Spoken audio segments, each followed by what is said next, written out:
Hello अस्सलाम वालेकुम। क्या हाल है आप लोगों के, कैसी तबीयतें हैं? तो जो आज जो है ना गोल्ड के वीकली एनालिसिस हैं हमारे पास, जो है ना हम लोग करने जा रहे हैं। ये 2 से लेकर 6 तारीख तक के एनालिसिस होंगे इसके, जो मंडे से लेकर जुमे तक के अगले वीक के अंदर जो है ना गोल्ड हमें क्या प्रोडक्शन मूव दे सकता है। हम जो आ गए हैं मंथली चार्ट के ऊपर। मंथली टाइम फ्रेम है ये। मंथली टाइम फ्रेम पे मैं इसलिए आया हूँ क्योंकि जो मंथ का एंड भी हो चुका है, तो मंथली कैंडल आपके सामने है। अगर आप देखें तो मंथली कैंडल को इसने किस शेप के अंदर बनाया है, इट्स कॉल्ड डोजी। ये मंथली कैंडल अब इसने डोजी में क्रिएट की है। यहाँ पे मार्केट इसने एकदम से जो है ना कर दिया न्यूट्रल। अब मेरे प्रोडिक्शन के मुताबिक जो है ना, या तो मार्केट बुलिश निकलेगी, ठीक है, या मार्केट बहुत ज़्यादा सेल आएगी। जो भी कैंडल बनेगी ना, वो बहुत ही बुलिश या बेरिश कैंडल, एक स्ट्रॉन्ग मारू बाजू टाइप मिलेगी हमें। मतलब कि उनकी विक्स भी नहीं होगी। अच्छा, जो ज़्यादा चांसेस है ना वो है बाई साइड के अंदर। मुझे ये लगता है पर्सनली कि मार्केट जो है ना अगले महीने जो है ना स्ट्रॉन्ग बुलिश रहने वाली है। तो हम अब वीकली टाइम फ्रेम के अंदर चलते हैं। वीकली टाइम फ्रेम के एनालिसिस करते हैं कि क्या गोल्ड में हमें वीकली टाइम फ्रेम के अंदर मिला है। गोल्ड के अंदर जो है ना हमें एक रिट्रेसमेंट काइंड ऑफ मिली है, वो इस पॉइंट तक मिली है। ये हमारे पास लेवल था गोल्ड का, जो कि एक डेली टाइम फ्रेम के अंदर हमें ये क्लियर नज़र आ जाएगा। लेकिन ना एक्चुअल में गोल्ड के कई लेवल जो है ना पीछे रह गए थे, पर जो है ना गोल्ड ने यहाँ पे एक काइंड ऑफ रेंज क्रिएट की है, ठीक है। वो रेंज हम लोग लगा लेते हैं। ये हमारे पास गोल्ड की इस वक्त रेंज पड़ी हुई है। गोल्ड इस रेंज से को ब्रेक इसने नहीं किया, जो कि एरिया बनता है 3202 से लेकर 3217 तक। ये बहुत ही स्ट्रॉन्ग एरिया है। उसके बाद स्पॉट एरिया कह लें, स्पॉट है। ये हमारे पास रेजिस्टेंस पड़ी है, ठीक है। ये भी स्ट्रॉन्ग है रेजिस्टेंस। वीकली टाइम फ्रेम के हिसाब से अभी यही बन रही है ना, क्योंकि यहीं से रिजेक्ट हुआ। ये कौन सा 3350 का लेवल, अगर इसको ब्रेक कर गया तो गोल्ड में जो है ना हमें हाई पॉसिबिलिटीज है। गोल्ड लॉन्ग टर्म हाई के लिए हमें मिल जाना 3800 इसका टारगेट है। अब डेली टाइम फ्रेम के अंदर चलते हैं। डेली टाइम फ्रेम के अंदर भी हम यही लेवल्स को एडजस्ट करेंगे, इसी लेवल्स को। अच्छा, ये हमारे पास गोल्ड के इस वक्त लेवल पड़े हुए हैं जो डेली टाइम फ्रेम के अंदर। अब यहाँ पे ना हम एक लेवल को क्रिएट करते हैं इसी पॉइंट के ऊपर। ये हमारे पास इस वक्त लिक्विडिटी एरिया जिसे हम कहते हैं, और यहाँ पे लोगों के एसएल्स पड़े थे जो कि हिट किए हैं और मार्केट सस्टेन ऊपर करके निकल गई है। यहाँ पे जब तक इसके ऊपर भी है ना गोल्ड गोल्ड बुलिश है, जो कि एरिया बनता है 89 एंड 9825 का, ठीक है। ये गोल्ड का एरिया ब्रेक नहीं कर रहा है। इन डेली टाइम फ्रेम के अंदर गोल्ड दोबारा अगेन ऊपर निकल ही जाता है।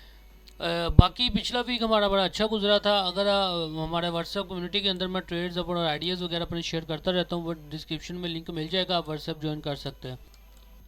गोल्ड हमें जो है ना अभी के लिए जो है ना मज़ीद हमें यहाँ पे, अगर गोल्ड इसको ब्रेक कर गया, मतलब कि ये वाला जो है ना गोल्ड दोबारा अगेन अप जाएगा, ठीक है। 3320 तक फिर रिजेक्ट होगा, देन अगेन ऊपर जाएगा, देन इस लेवल तक जाए। यहाँ पे आपको जो है ना 100 से 200 पीपल सेल की साइड में मिलेंगे, मिलकर देन फिर अगेन ऊपर निकल जाएगा, ठीक है। यहाँ पे आपको 100-150 सेल में मिलेंगे, देन मार्केट ऊपर जाएगी, अगेन इसको ब्रेक करेगी, तब आपकी एंट्रीज बनती है। फिर आप जो है ना 50-55 का लेवल ब्रेक हो, देन मार्केट में बैठें और जो है ना मार्केट स्टेट बुलिश है। यहाँ पे मार्केट जो है ना मार्केट नीचे नहीं आती हुई। मार्केट ने जब भी ऐसी रेंज बनाई है फिर मार्केट वापस नहीं आई है। अब दूसरी बात करते हैं, ये तो होगी बाई साइड के अंदर। अगर हम मार्केट स्ट्रक्चर को फॉलो करें और फंडामेंटल को फॉलो करें, तो आपको पता है पहले फंडामेंटल को फॉलो किया जाता है। मार्केट के अंदर गोल्ड के अंदर अभी जो है ना फंडामेंटल न्यूज़ के अंदर जो है ना ये सीन नहीं है कि आप कहें ना कि अभी कोई फंडामेंटल न्यूज़ आई है बुलिश साइड के अंदर, ऐसा वैसा कुछ भी नहीं अभी गोल्ड के अंदर हुआ है। गोल्ड अभी सिंपल ही जाएगा।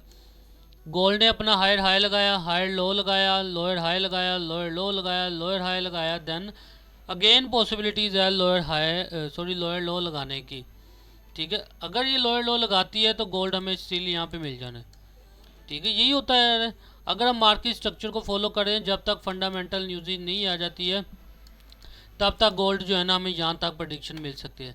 पर इसके लिए जो ज़रूरी है ये कि डेली टाइम फ्रेम की कैंडल ना कुछ हमें इस तरह मिले। ये वाली कैंडल हमें मिली, इस तरह अगर कैंडल मिलती है ना सेल की कैंडल, तो देन गोल्ड जो है ना हमें मज़ीद आने वाले टाइम के अंदर यहाँ तक भी मिल सकता है सेल साइड के अंदर, कि डेली कैंडल ऐसी क्लोजिंग दे। अब हम चलते हैं 4 टाइम फ्रेम के अंदर। वहाँ हम लोग ये चीज़ देखें कि हम लोग 100 से 200 पिप्स कैप्चर कैसे करेंगे। गोल्ड के सबसे मेन एरियाज़ ये वाले हैं, ठीक है। गोल्ड के सबसे मेन एरियाज़ ये हैं। गोल्ड इस पॉइंट पे आया, देन अगेन ऊपर गया, ठीक है। उसके बाद उसके टॉपअप का अगर टॉपअप करें ना इसका, तो हम लोग देख सकते हैं कि जो लिक्विडिटी एरिया है वो ये वाला है, जहाँ पे मार्केट की इंड्यूसमेंट हुई है, इंड्यूसमेंट है, इन्वर्जन भी हुई है, और बैंक के जो है ऑर्डर्स भी लगे हुए हैं। अच्छा, गोल्ड हमें जो है ना स्टिल बुलिश मिलेगा, ठीक है, मंडे वाले दिन ये कंफर्म है, गोल्ड हमें बुलिश मिलेगा। गोल्ड अब ऊपर जाए, ठीक है। अब हमारे पास कई एरियाज़ है जो कि सेलिंग के लिए हम लोग देखेंगे। गोल्ड को ये मैं पहले बता रहा हूँ, मंडे वाले दिन हमें बुलिश साइड में मिलना है, ठीक है। ये गैप अप ओपन ही करेगा बुलिश साइड के अंदर। ये हमारे पास एरिया है फॉर सेल के लिए 33 से 23, 50, 25 का। अगर ये लेवल को कर गया, ठीक है, इसको रिस्पेक्ट देगा 150 पिप्स जो है ना यहाँ पे हमें मिल जाने हैं। लेकिन अगर इन केस इसको ब्रेक कर गया, देन जो है ना गोल्ड हमें मज़ीद बुलिश साइड में 50 तक मिल जाएगा। तो गोल्ड को हम 50 तक देखेंगे, ठीक है। जब तक गोल्ड अगर इसको ब्रेक कर गया ना, तो गोल्ड हमें 50 तक मिल जाएगा। तो बड़े आराम से जो है ना अगले हफ्ते ट्रेड करना, क्योंकि वीकली का एंड वीक का शुरू है, मंथ का एंड मंथ का शुरू है। और जो है ना पहले वीक में जो है ना ट्रेड कहते हैं गोल्ड को सिर्फ देखना चाहिए, ट्रेड नहीं करना चाहिए। लेकिन हम फिर भी कोशिश करेंगे 100 से 200 पिप्स जो है ना इसके अंदर कैप्चर करने की। अगर गोल्ड इसको करे ब्रेक, तो अगर इस लेवल को ब्रेक कर गया जहाँ पे खड़ा है, जो आपको बताया हुआ है, जो कि बनता है एरिया 85 से लेके 90 तक, ये एरिया तो मस्त है ना। अगर ये ब्रेक हो गया तो गोल्ड हमें अगेन 50 तक वापस मिलेगा, गोल्ड हमें 55, 50 तक जो है ना गेन मिलेगा अगर ये एरिया ब्रेक होगा। आप यहाँ से सेल में बैठ जाएंगे तो ये आपको ना तकरीबन 200 पिप्स 300 पिप्स मिल जाएंगे। तो वेट करना, ठीक है, कल की जो है ना ब्रेकडाउन्स का और ब्रेकआउट का। यही हमारे पास अंडर 200 पिप्स वाले अकाउंट है। और मैंने आपको ये भी बता दिया बाइंग हाई का, बाइंग लो का, कि आपने जहाँ पे जो ट्रेड है वो हमें कहाँ पे जो है ना ऑल टाइम हाई पे मिलेगी, और जो है ना ब्रेकआउट पे कहाँ पे हमें जो है ना 3000 पे अगेन मिलेगा। अब वो तो ट्रेड थी जो ना डेली और वीकली के हिसाब से। ये ट्रेड है 150 पिप्स के लिए। यहाँ पे अगर ब्रेकआउट हो जाता है आपका, तो देन मार्केट यहाँ तक 50 तक अगेन मिलेगी। अगर यहाँ पे ऊपर चले जाते हैं देन यहाँ पे, तो ये भी हो सकता है कि मैंने आपको जैसे अभी शुरू में बताया था, मंथली कैंडल हम बुलिश में देखता हूँ मैं, तो मंथली कैंडल कुछ ऐसी क्लोजिंग थोड़ी ना देगी, ऐसी नहीं देगी। वो पता कैसे देगी, ये मैं इसको ग्रीन कर देता हूँ। अब मार्केट पहले ना ये करेगी कि मार्केट आए नीचे, ठीक है, ये आ जाएगी 50 तक, 50 तक आए, 50 से हमारी बाइंग एंट्री बनती है, ठीक है। यहाँ से हम बाई करें और मार्केट की विग क्रिएट हो यहाँ पे, ऐसे ही होगा ना। मैं ये बता रहा हूँ कि मार्केट में बाई साइड कैसे मिलेगी। अगर मार्केट ने विग बना दी तो देन मार्केट ऐसे करके ऊपर निकल जाएगी, और मार्केट ऑल टाइम हाई जो है ना हमें 3500 तक देखने को मिलेगा मंथली टाइम फ्रेम में, एक मंथ की कैंडल हमें ऐसे, क्योंकि नीचे विग भी लग जाएगी, और आपको पता है विग हर टाइम फ्रेम पे लगती है। तो ये मार्केट के अंदर हम इंस्पेक्शन इसका ये कर सकते हैं। तो देखते हैं ये क्या बनाता है, ठीक है। तो ये हमारे पास आज के एनालिसिस थे गोल्ड के अंदर।